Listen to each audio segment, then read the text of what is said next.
Hello and welcome to this Come to Jesus Daily devotional. This week we continue in our 3-week series where we're using Jesus' words on his being the vine from John 15, 1-17 as inspiration for our vision series and our daily devotions. I hope you find this refreshing and may Jesus lead us into the fruitfulness that he wants for us as we learn to remain in him. This week, our message and devotions are focused on what Jesus' words mean for us together. Today's devotional is entitled, Remaining in the Vine is Loving One Another. Let's read from John 15, 9-13. As the Father has loved me, so have I loved you. Now remain in my love.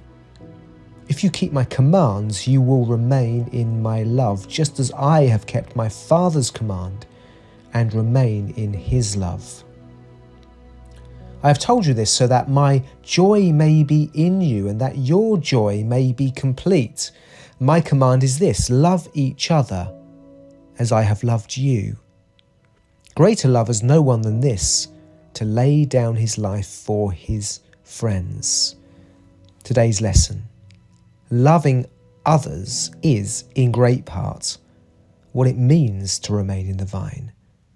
And it's also the fruit of remaining in the vine. Loving others is, in great part, what it means to remain in the vine. And it's also the fruit of remaining in the vine.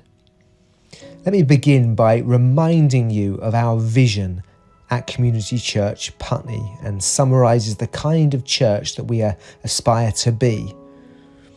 At Community Church Putney, our vision is bringing people to Jesus, myself, one another, and our community. The second aspect of our vision is bringing one another to Jesus. We believe that each of us is to encourage and be encouraged by others. Community is God's will and is vital for our health and fruitfulness. Firstly, to love others is what it means to remain in the vine. Last week we focused on the personal, myself aspect of our vision. However, Christianity must not stop at being personal, just me and Jesus. Jesus wants us to remain or abide in him together with others. A church family is meant to be like a branch in the vine bearing fruit. So what does it mean for us to remain in the vine together? Jesus makes it clear that this is about loving one another. He equates remaining in the vine with loving others in the church. We're told, remain in my love. And he tells us how to do this. If you keep my commands, you will remain in my love. A church that remains in the vine is one where we each receive Jesus' love, but then overflow with Jesus' love for one another. Secondly, loving others is also the fruit of remaining in the vine. Loving others as Jesus has loved us is in great part what it means to remain in the vine. However, as we do so, we are promised that we will bear fruit, which is an increase in sacrificial love for one another. Our faithful obedience will result in an increase in the work of the Spirit among us.